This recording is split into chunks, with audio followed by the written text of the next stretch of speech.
Good evening, everybody, and welcome to our conversation between my old friend John Preston, the author of The Dig, and curator Dr. Sue Brunning, curator of the Sutton Hoo and early European collections at the British Museum. I'm sure you've been following the tremendous reception that the new film based on John's book has received, starring Ralph Fiennes, Carey Mulligan, and Lily James, who plays John's aunt. So I think we'll have plenty of time in the conversation to get behind the scenes and learn more about the background to both the find, the book, and the film.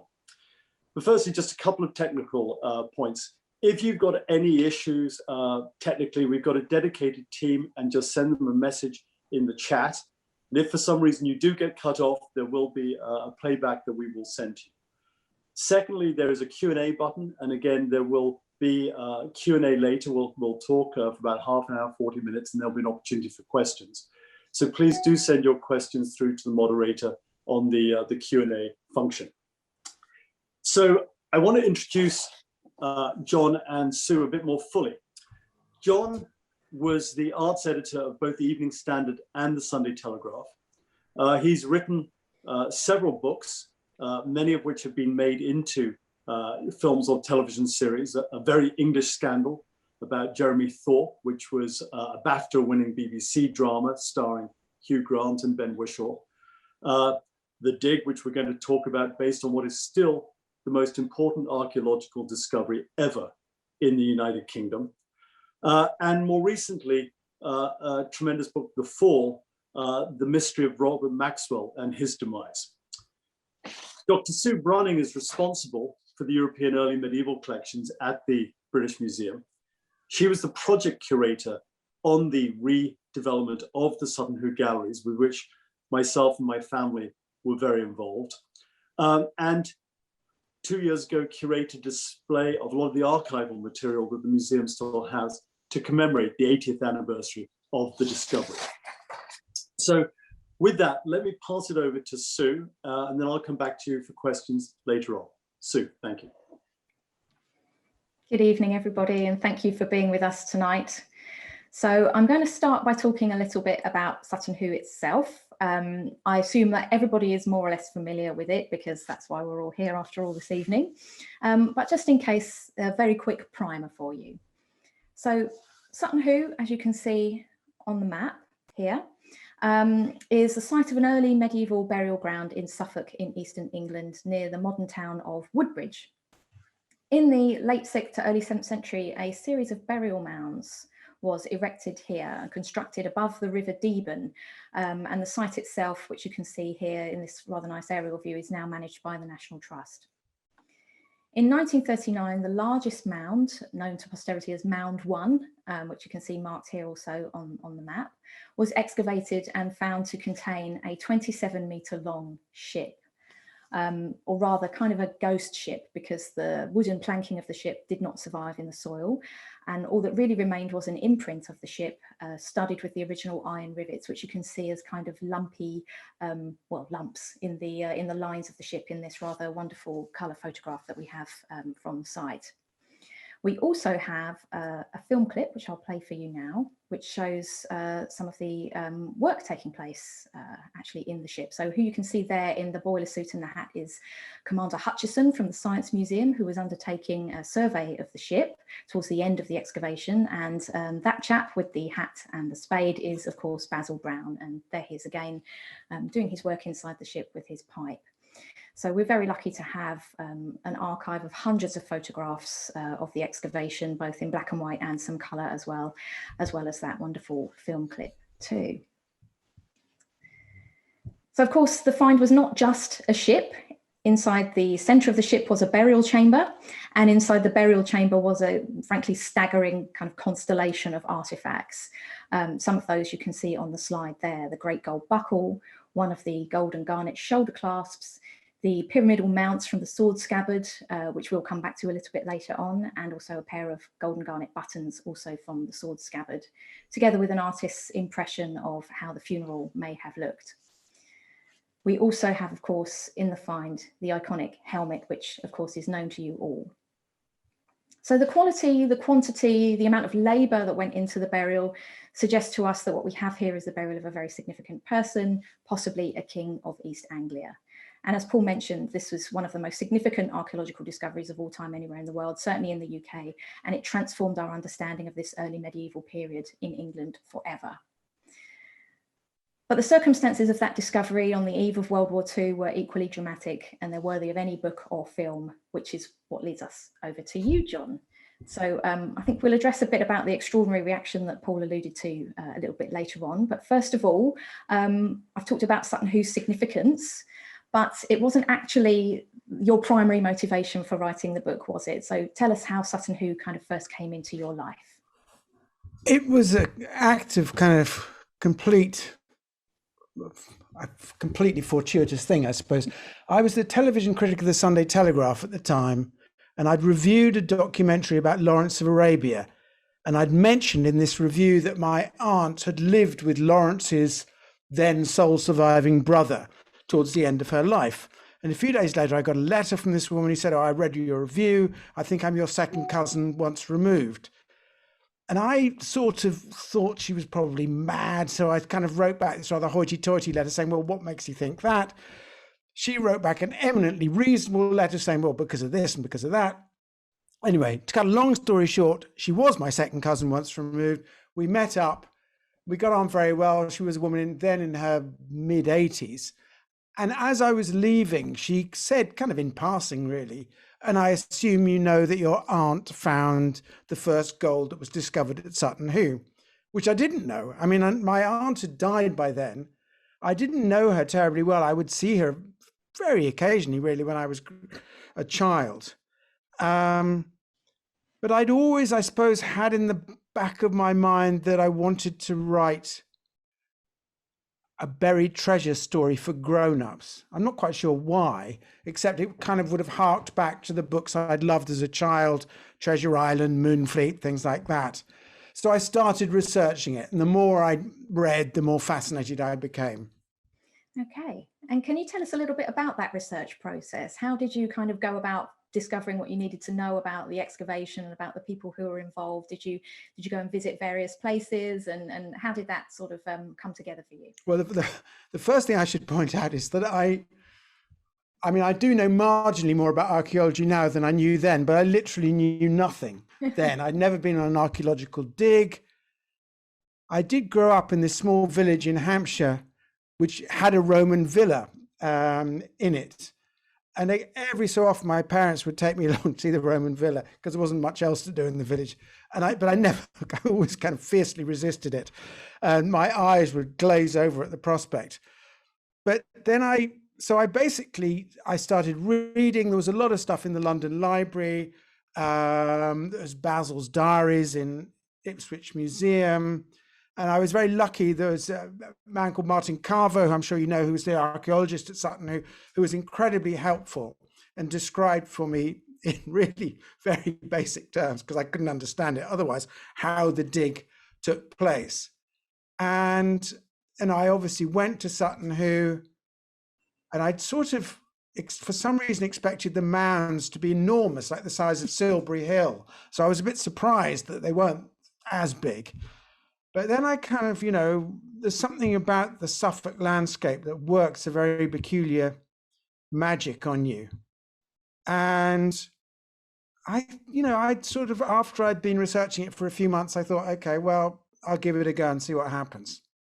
Oh, fantastic. Yeah, I completely agree with you about the Suffolk landscape. It really does kind of bewitch and beguile you when you go there. So even though there's not a huge amount to see perhaps in the burial ground itself, I think it really does kind of weave some kind of spell over you when you're there. So I completely agree with that.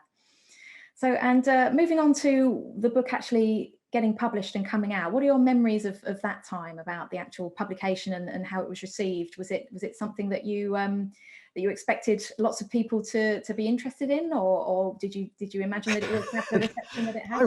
All the archaeologists that I know really think of the book very fondly. So, well, that's very kind of you. I mean, I think I had fairly low expectations, frankly, because I knew that, it was about archaeology, which I realized was, fascinating, but nonetheless, it was a fairly kind of niche market.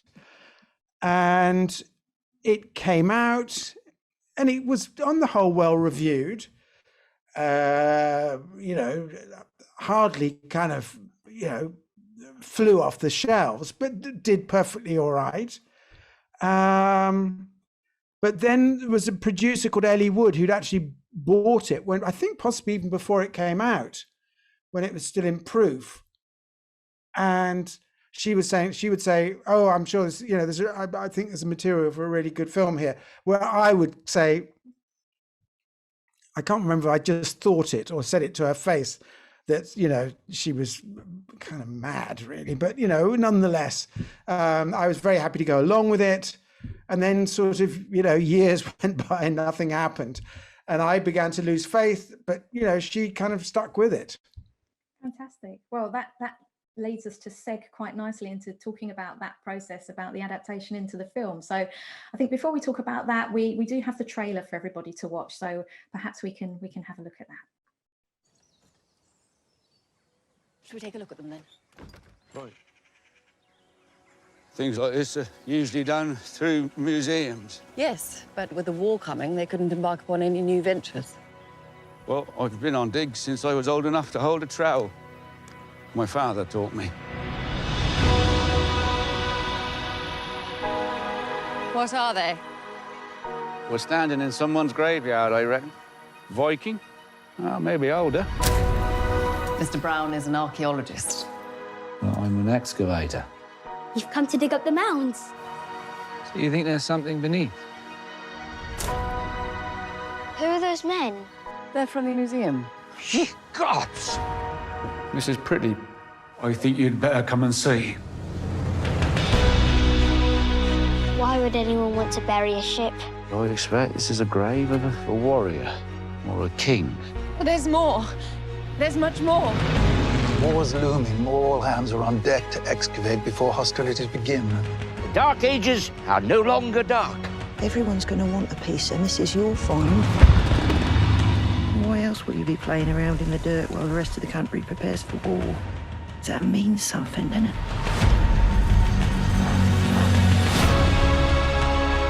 From the first human handprint on a cave wall, we're part of something continuous. Life is very fleeting. I've learnt that. Would you have dinner with me? Yes? It has moments you should seize. A man could dig the earth his whole life through. Not find anything like I've discovered here. Steer it steady, Mr. Brown. We're coming towards the edge of the atmosphere. You say the word, and I'll dig.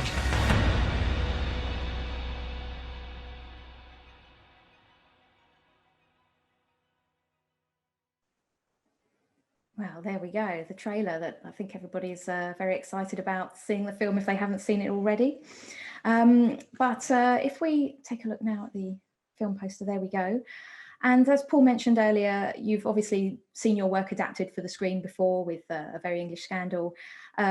So you mentioned a little bit about how the process of adaptation for the screen started to come about. So perhaps you could tell us a little bit more about that process, about the film being adapted, because it was quite a long process, wasn't it? And your role in it.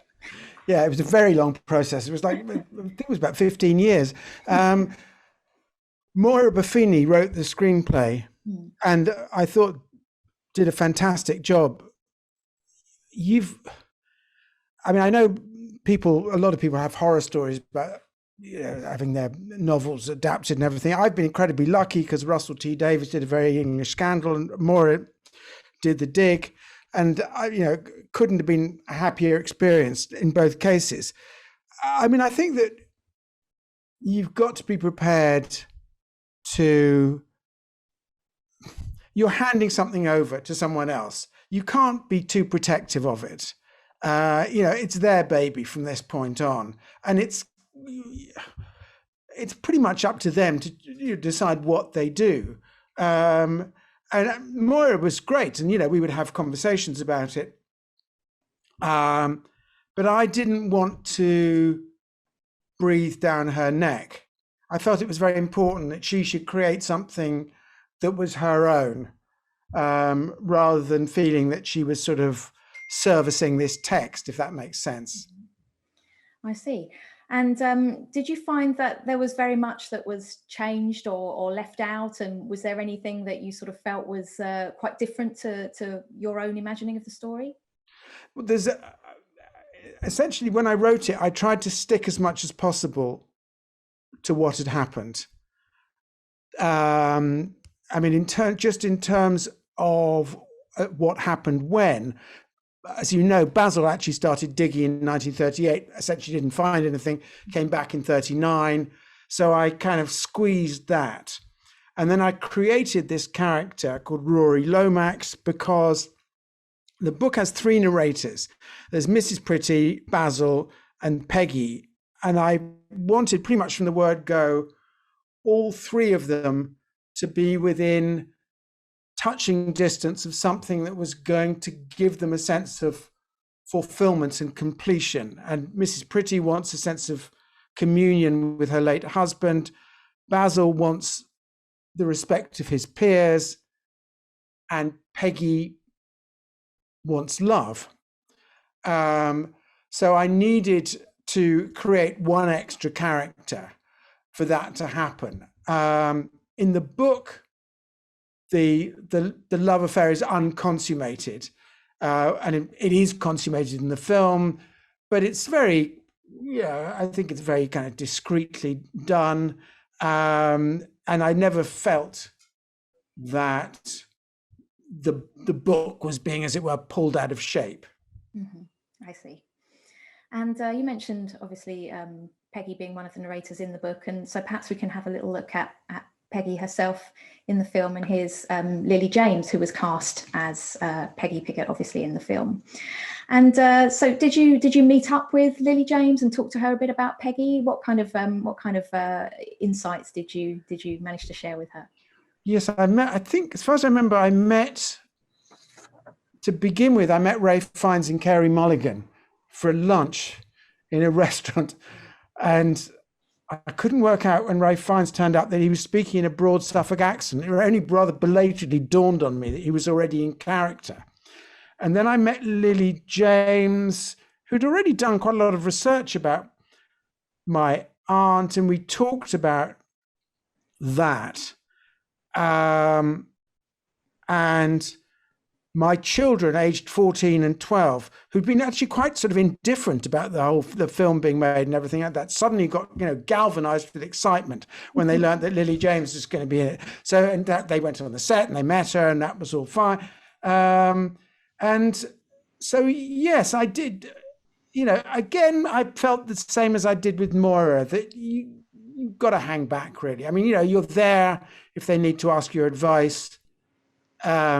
But it's just as well to sort of remain on the periphery a bit, because, you tend not to have that much to do when a film's being shot, apart from just sort of hang around and make a bit of a nuisance of yourself. So I did try and sort of keep out of the way. I see. Yes, I finally had a similar experience with Ralph Fiennes when he came to the museum, and we showed him Basil Brown's. Yeah, exactly. Yeah. And at one point, I was chatting with our archivist, and I heard him suddenly start speaking of the Basil Brown's words out loud in the Suffolk accent. So he was in training at that point, I think, and sort of getting to grips with the accent. So that was quite fun. But moving back to Peggy and the film, Peggy has, I think, the best, in my view, she has the best moment in the film, and also possibly in the excavation itself 80 years ago, and that is, of course, finding the first piece of gold. And the first piece of gold are these extraordinary pyramidal mounts, which are kind of a bit like toggles that were attached to the sword scabbard and helped to sort of run up and down the straps on the harness there. And these are extraordinary, tiny works of art with these red garnets and the blue glass that you can see inlaid on the side there. And these are really, really extraordinary pieces. And we actually have a clip of the moment in the film when Peggy discovers these, which I think is a really wonderful scene. And I should say to everybody, because I've seen the film a few times now, and The last time I watched it, I listened to it on headphones. And at the moment that Peggy finds the gold, the director has removed all sounds and all you can hear is Peggy's breathing. And it is a really, it's a kind of moment that really captures how it feels to discover something of great importance when it's just you and the find together, just for those moments before you reveal it to everybody else. So perhaps we can take a look at that clip now.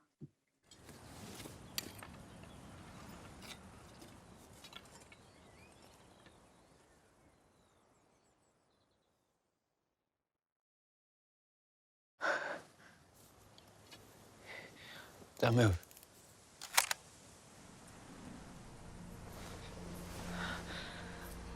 Piggott, look.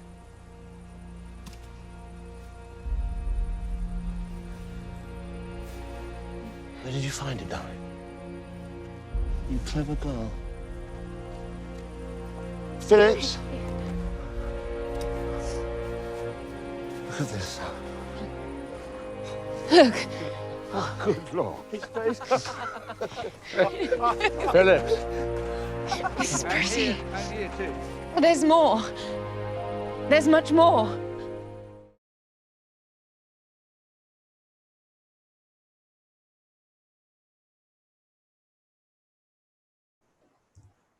Yeah, so it's just a really, really wonderful moment, I think, and a really great centre point of the movie. So in that clip, we also saw a glimpse of the extraordinary set, actually, which we can see a photograph of here. So did you get the opportunity, John, to visit the set and have a walk around and experience it? Yeah, well, very weirdly, the film is actually designed by my ex-wife, with whom I'm on very good terms. So yes, and she did an absolutely fantastic job. And it was really very tricky in terms of the logistics of doing it, because you couldn't shoot it in sequence for various reasons.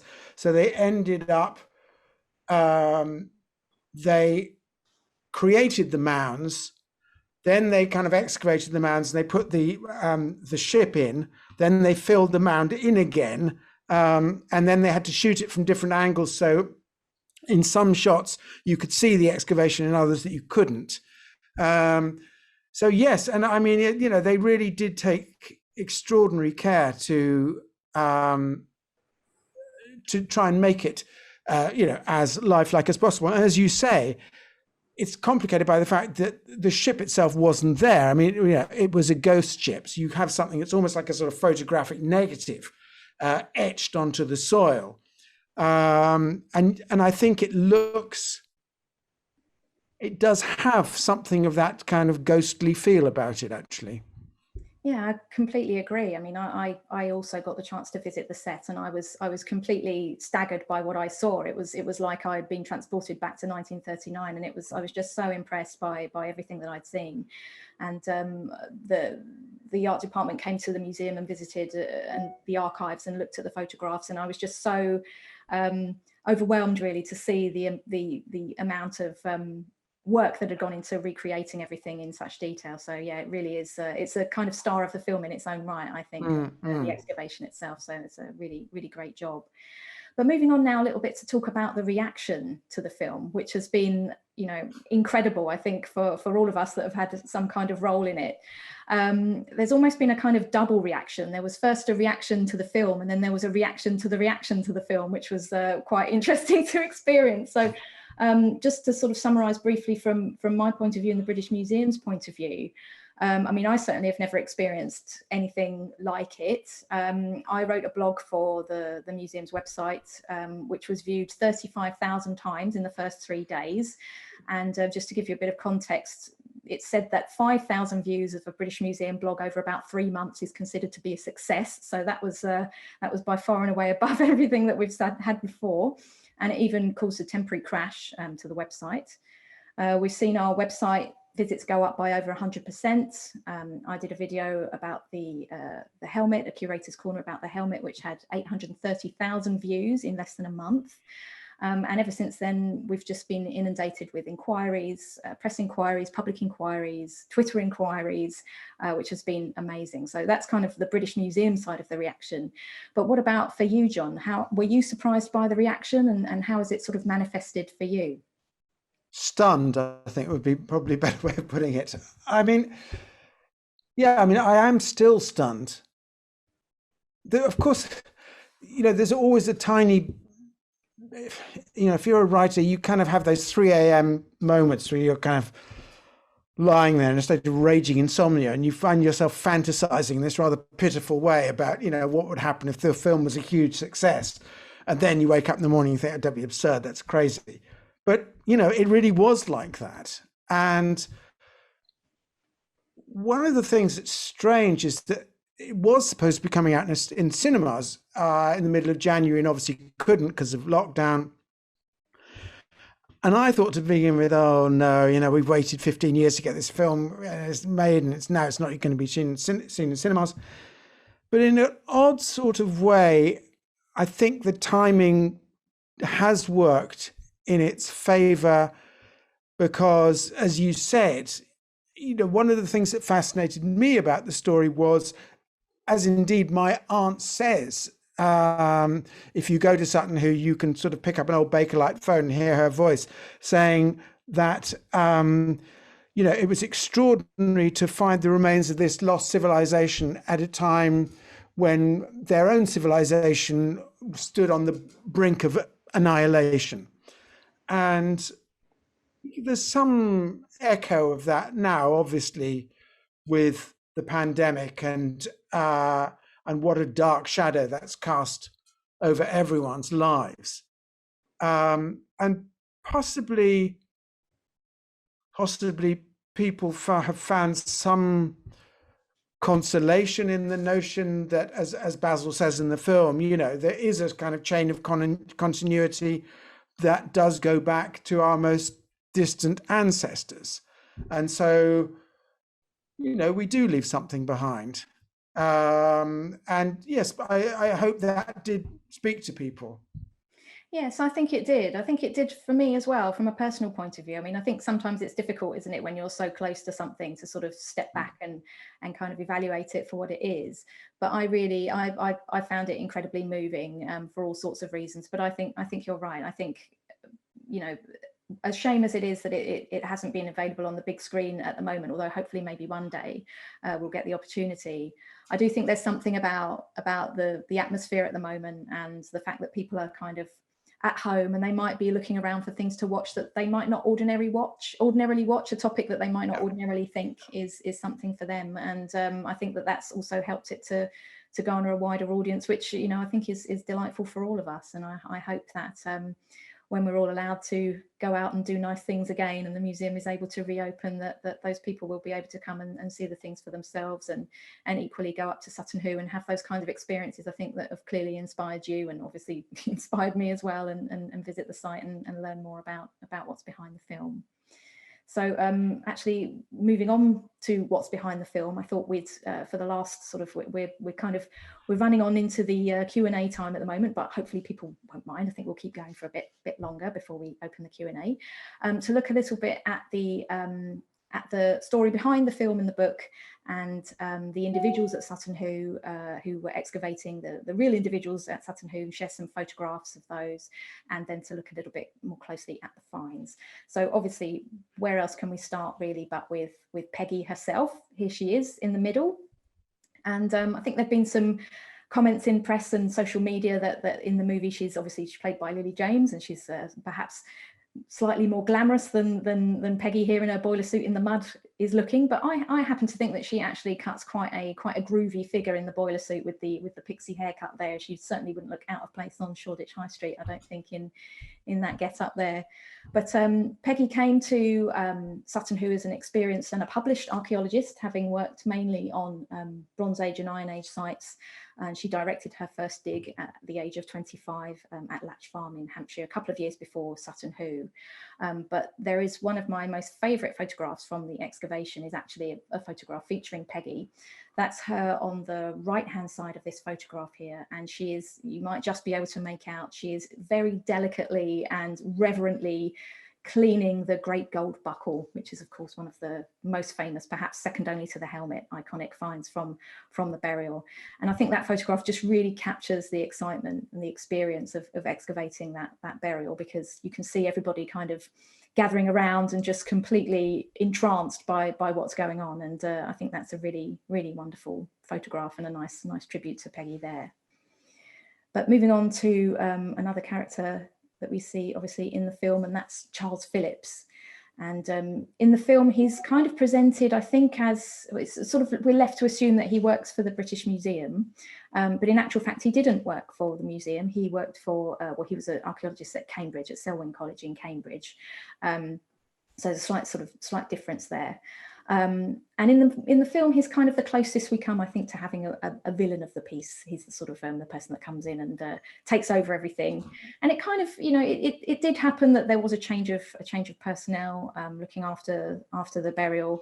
And while Charles Phillips, certainly, I should say, in the photograph on the right, he's the one on the right. Basil is on the left. We'll come back to him. While Charles clearly had a strong personality, didn't suffer falls gladly, he had a couple of clashes with Guy Maynard, which we see also in the film, and an initial one with Basil Brown, which seemed to be cleared up quite quickly, according to Basil Brown's diary. He was also a very good excavator, a professional person, and in the end had quite a respectful relationship with Basil Brown, which is, I think, reflected in this photograph where they're sort of standing side by side. Basil's got a nice grin on his face. And Charles Phillips also praised Basil's excavations in the 1940 Antiquity article, which was the first article to come out about the burial. And amazingly, we do actually have a photograph in the archive of that first meeting between Charles Phillips and Basil Brown, which you can see here. That's them kind of just at the very top there, Charles Phillips on the left, Basil on the right. And just a quotation here from Basil's diary. Mr. Phillips arrived at last in the afternoon. Had he believed, not been let know. Sorry, Basil's kind of writing can sometimes be a little bit difficult to follow, apparently by Ipswich Museum, and he did not seem to be pleased about it. His attitude was a bit bellicose. So we know that, you know, these were very, very different men, but they did actually, they got along fairly well so far as we can tell from the writings that they've left behind. So moving on to Basil Brown himself, and this rather fantastic photograph from his own photograph album that we have at the museum, where he's labelled himself Mr. B. Brown at the dig, which is quite nice. I think, I don't know about you, John, but I really enjoyed Ralph Fiennes' depiction of Basil in the film. I think he seems to me to be sort of fairly close to how I imagine Basil Brown being, this man of learning with a kind of irrepressible curiosity and connection with the past, and those kind of books all over the bed, which we see in Basil's diary, calling for books as he's kind of excavating. Did you enjoy Ralph Fiennes' performance as Basil Brown? Yeah, I thought he was fantastic, actually. I mean, as it turns out, I'm a big Ralph Fiennes fan anyway. But I remember when I went on set for the first time and saw him in costume with kind of dirt ingrained fingernails. And there was something very uncanny about it, in the same way that actually seeing the ship, there was something so strange and evocative about that. I actually felt when I saw Ralph, I just had this very peculiar sense. It was like seeing someone kind of reincarnated before you. And everything about him was, he wasn't kind of simply in character. He was just utterly immersed in Basil. And even when I first met him, he had bicycled from where Basil was brought up in Suffolk, and he bicycled to Sutton Hoo and all over that kind of Deben estuary, the northern fork of the Deben estuary. I mean, he just knew it by heart. So, you know, it was so strange. And indeed, throughout the shoot, as far as I remember, he stayed in character. I think he would sort of go into pubs at night and talk in this kind of broad Suffolk accent. So yeah, it was just amazing for me, actually. Very good. Yeah, it was great to sort of see him learning about Basil very early on at the museum, coming to look at lots of photographs that we have of him, including this one here. And just as a kind of a little anecdote, hopefully you can see there's a pocket watch that's in, there's a chain that you can just see poking out of Basil Brown's waistcoat there. And this you see repeatedly in the photographs that we have of him. And Ray Fiennes fixated on that, and he sort of pointed, there's pocket watch, pocket watch, pocket watch all the way through. And so I was really delighted to see that pop up in the film. I was like, oh, that's something that I witnessed, the genesis of the pocket watch in the costume. So so that was really quite fun. So yeah, I think he does a really wonderful job as Basil. But moving on now to his kind of his counterpart really in the film and also in life at Sutton Hoo is of course Mrs. Edith Pretty, played by Carey Mulligan in the film. And there's been a bit of talk in the press that she's younger. Carey Mulligan is younger than Edith Pretty was in real life, but I think she really does capture her essence again from what we know about Mrs. Pretty from the writings and the descriptions that have been left behind. The fact that she was very inquisitive about these mounds, this interest in archaeology that kind of drove her partly into the exploration. The fact that she was, you know, sadly a poorly lady at that stage in her life. And that she was quite protective of Basil Brown as well. We see that also in some of the writings that survive. And ultimately, of course, going on to be one of the museum's greatest benefactors, just as she says in the film, that line that no gift has ever been made to the British Museum in the lifetime of the donor, and that remains to be true. So yes, it's really nice to see Mrs. Pretty kind of immortalised like that.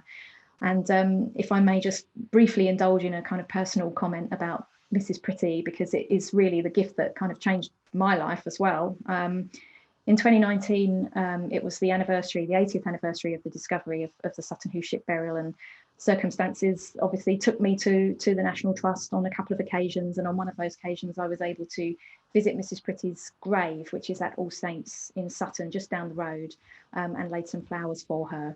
And I think, you know, it's important to say that the British Museum is, you know, forever grateful and indebted to her for the gift that she made, and I too will be forever grateful for the enormous privilege of curating this incredible assemblage. And I hope to continue trying to realise her aim of bringing the burial and the importance of Sutton Hoo to the widest possible audience, which was her goal, I think, in donating it to the museum.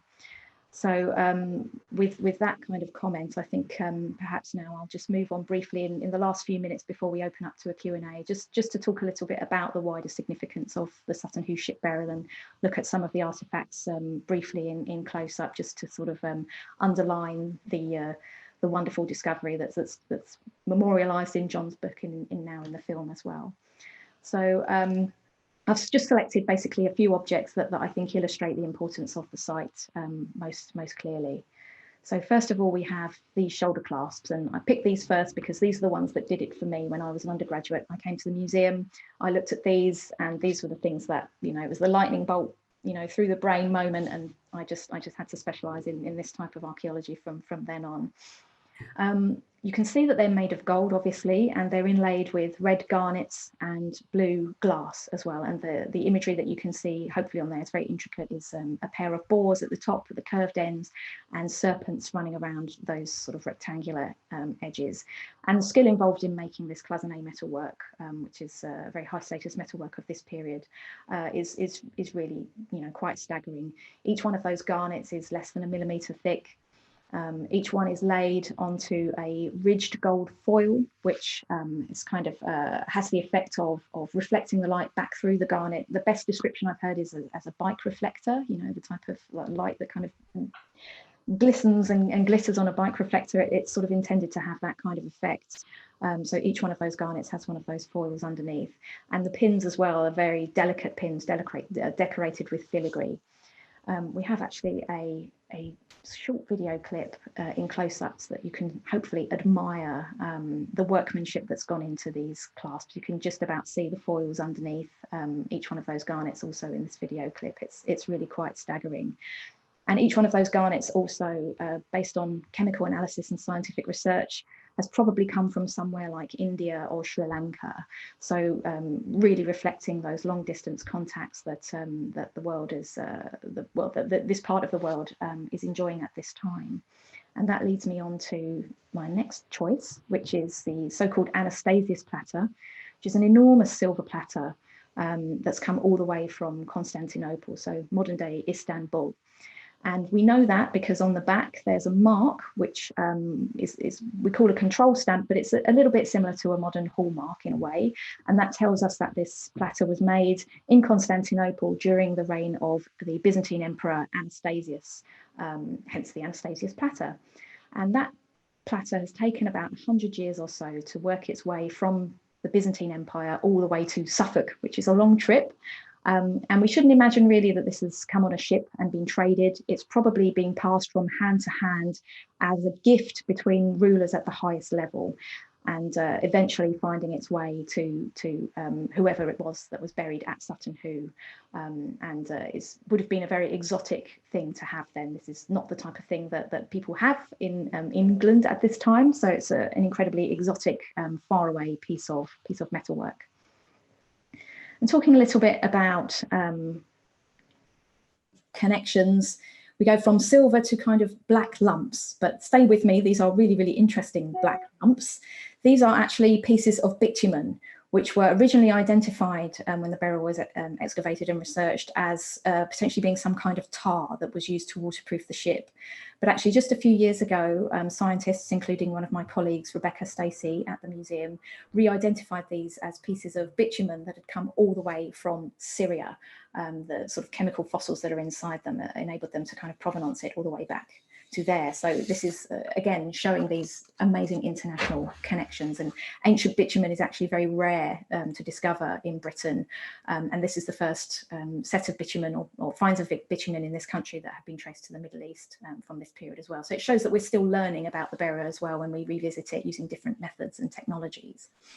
And just to help you visualize a little bit of that, you can see this map, which is kind of, we've zoomed out so that we can get the garnets potentially from India or Sri Lanka, and the bitumen from Syria, and the silver platter from Constantinople. We've zoomed out to such a degree that Sutton Hoo is really a tiny little dot up in the upper left-hand corner there.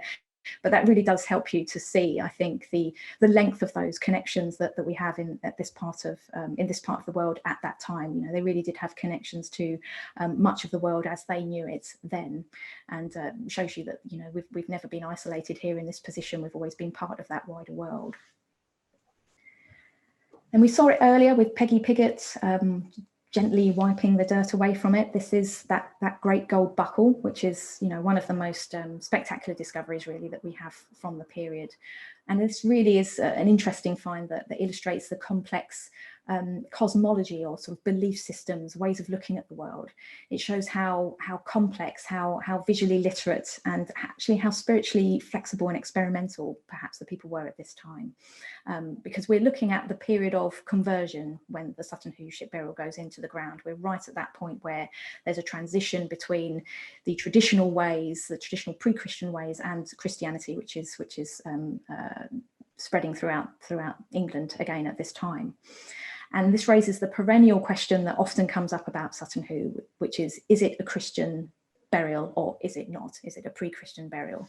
And it's a really difficult question to answer, and the buckle kind of encapsulates this because of the different ways in which we can interpret it. So you can see on the buckle we have these zoomorphic motifs, lots of serpents, we have birds of prey, and strange four-legged creatures, and these seem to be the kind of quintessential pre-Christian animal ornaments. You know, it's something that's sort of, you know, old about these kinds of animals, but actually it's also possible to perhaps see some biblical references in here to the beasts of the sky and of the earth, I should say. So there could be an alternative reading here. And also in this photograph, you can see that the buckle is a kind of box as well, so it can open at the back. And these types of buckles that are box-like buckles have been found on the continent, and some of those have been found to contain Christian relics. So that adds yet another dimension of complexity to what is it that we're actually seeing here, these very mixed meanings. And what does it mean? But actually, I don't think there's too much of a problem here in trying to untangle this. I think, to me, it really makes sense in the context of the time. It sort of reflects the spiritual reality of the time, which is a time of kind of spiritual coexistence and transition and experimentation, that move from older ways to newer ways. And that process wasn't instant, and it wasn't in a straight line. And I think that, you know, some of these old symbols can be reformed and re-understood, and meanings can change over time as well. So it's not one of the questions that really bothers me. I think it kind of entirely fits with what we understand of the context of the time. And then the final object that obviously we can't leave out is the fantastic helmet, which is, you know, the iconic face of the Sutton Hoo ship burial and the early Middle Ages, really. And I think what I wanted to say about the helmet was that these ideas, like the ones I've just talked about, can be quite difficult to connect with. They're quite complicated. It can be quite hard sometimes to understand these people who are separated from us by, you know, a lot of time, a lot of space, a lot of ways of thinking. But we don't really have a problem connecting with something like this helmet. You know, it's a human face. We can look into those eyes. We can really feel that emotional and human connection, I think, by staring at this enigmatic face and trying to understand a little bit about the people that owned and wore it, and sort of to find that link with the extraordinary grave and those people. And I think that these are the sorts of finds that link the excavators that found them, us who sort of try to interpret them, and now everybody who's enjoying everything, you know, all over again by means of John's book and also by the film. So I think that's all I wanted to say in closing. So all that remains is for me now to pass over to Paul for some questions from the audience. Thank you, Sue, and thank you, John. That was just fascinating. And I'm going to kick off with an archaeological question for you, Sue, which is, if the discovery were today, what would be different in the way the ship was excavated compared with the way it was done in 1939? And a follow-up, which we've been asked as well, is why were the Anglo-Saxons held in such disregard until this amazing discovery?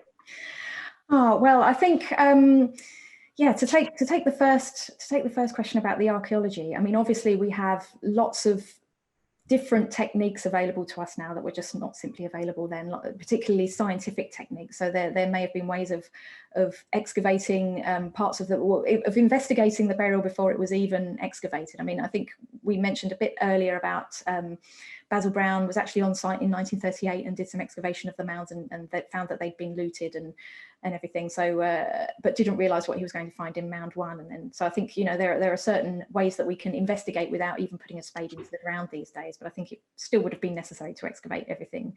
But certainly, one of the main questions I can say actually is, was there a person buried at Sutton Hoo? Because when it was initially excavated, there were no human remains that were discovered.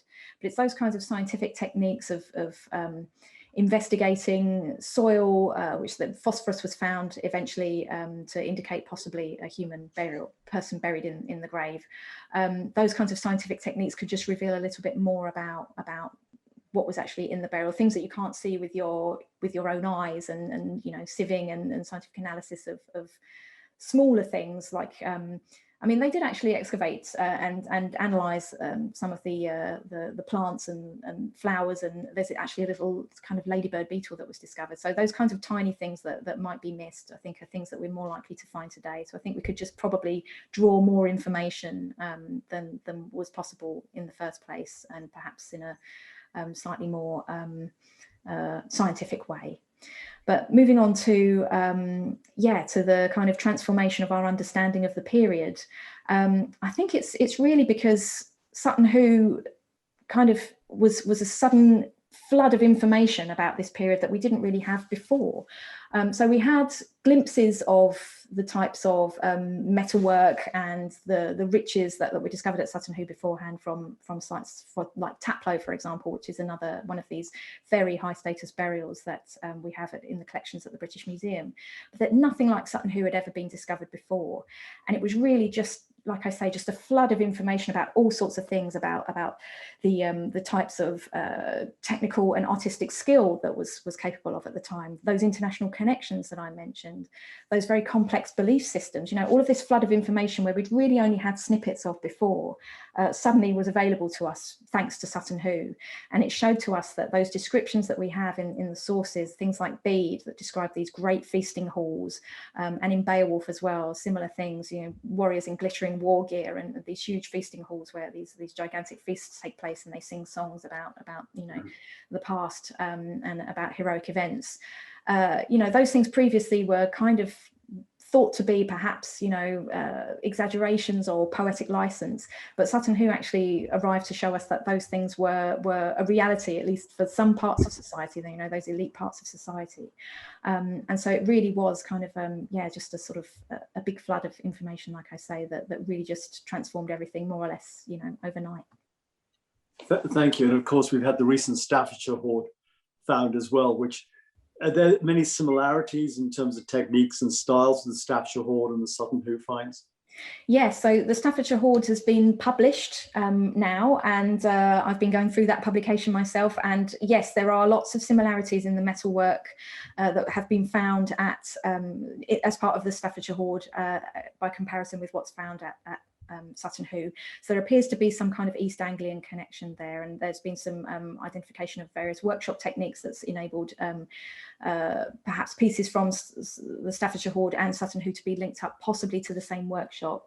And that's also really important because we don't have a lot of information about the way that these amazing things were made in terms of the workshop practices and who's making them and those sorts of things. So really, again, the Staffordshire hoard is another watershed discovery, because I think many of us who work in the trade, so to speak, thought that there perhaps couldn't be another discovery of that magnitude, and the Staffordshire hoard showed you that actually there's stuff still out there to discover and things still out there to kind of change our minds and illuminate even more about it. And those kinds of discoveries are great because they do enable us to revisit Sutton Hoo as well. And it just goes to show that these discoveries, even when they're 80 years old now, are never done with. There's always more that you can find out. Thank you.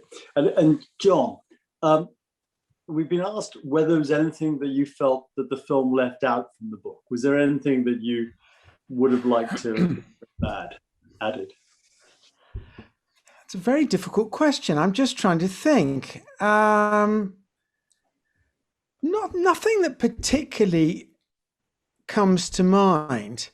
I mean, I felt that the film really does tell the story of the book. There was in the original cut of the film, there was quite a lot about Peggy and Stuart being on their honeymoon, which they are in the novel, which they certainly weren't in real life. I made that up.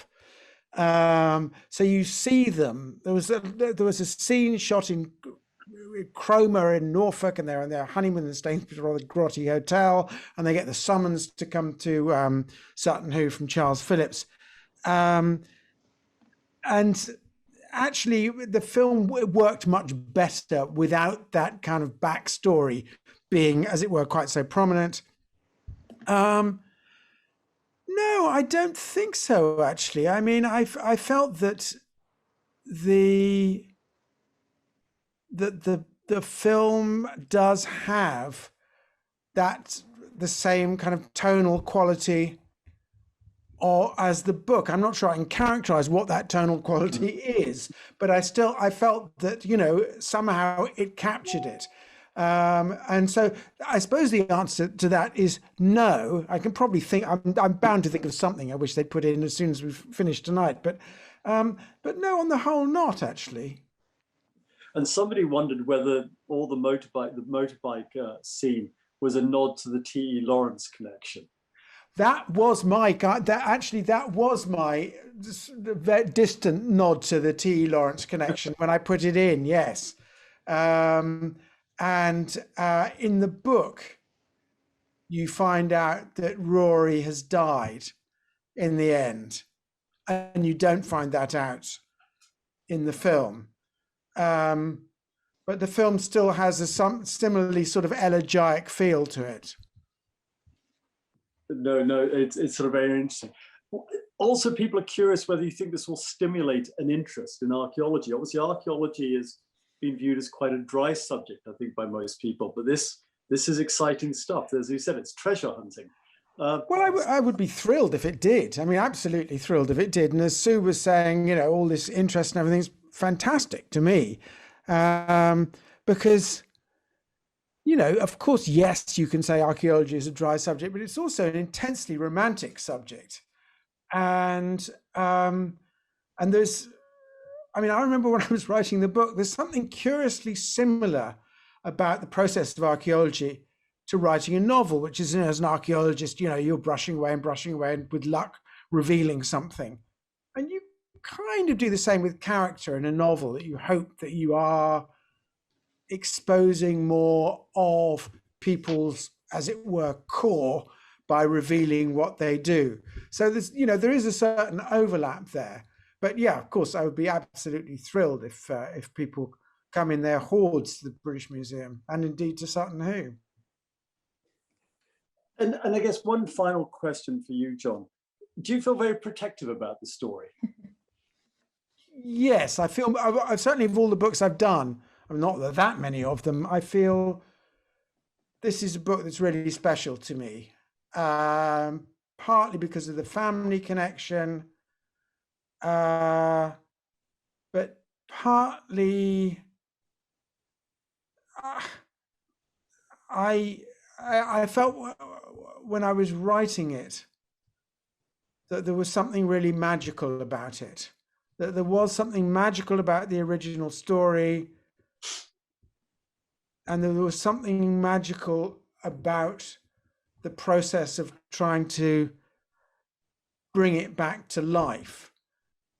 And I didn't want to analyze that too closely for fear that it was just going to kind of crumble in front of me. So I still look at it. I mean, I never pick up any of my books normally. It's the last thing I would want to do, but I very occasionally do pick up the Dig and think, there is something somehow mysterious there, and it feels like it didn't entirely come from me, if that makes any sense. It just kind of landed in my lap. I just one final question. Peggy, your aunt. Yeah. She was actually a much more established archaeologist, as Sue has pointed out when she came to the Dig. She was not an ingenue.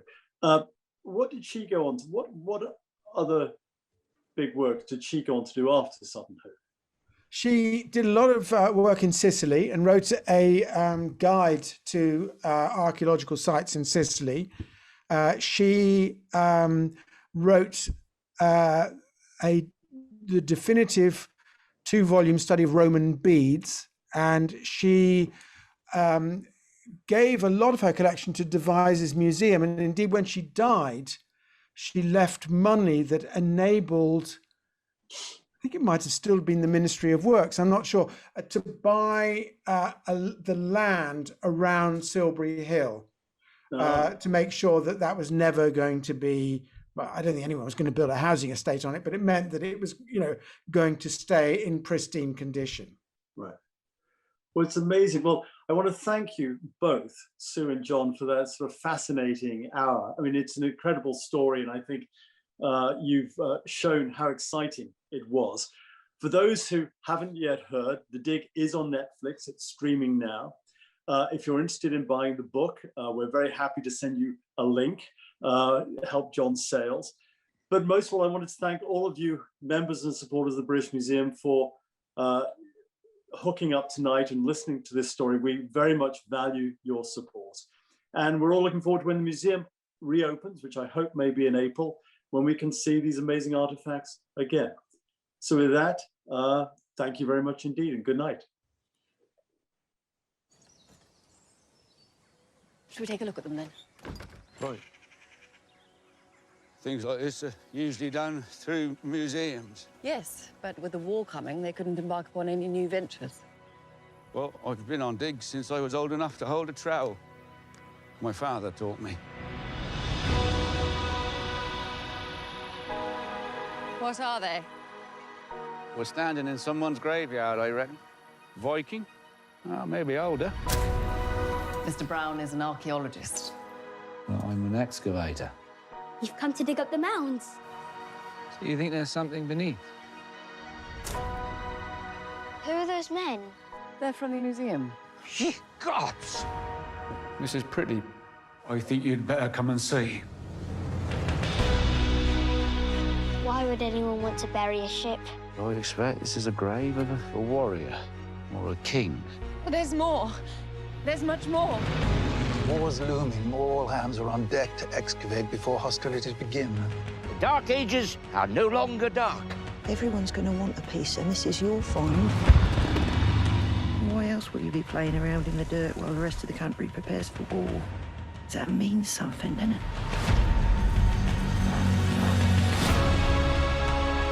From the first human handprint on a cave wall, we're part of something continuous. Life is very fleeting. I've learnt that. Would you have dinner with me? Yes? It has moments you should seize. A man could dig the earth his whole life through.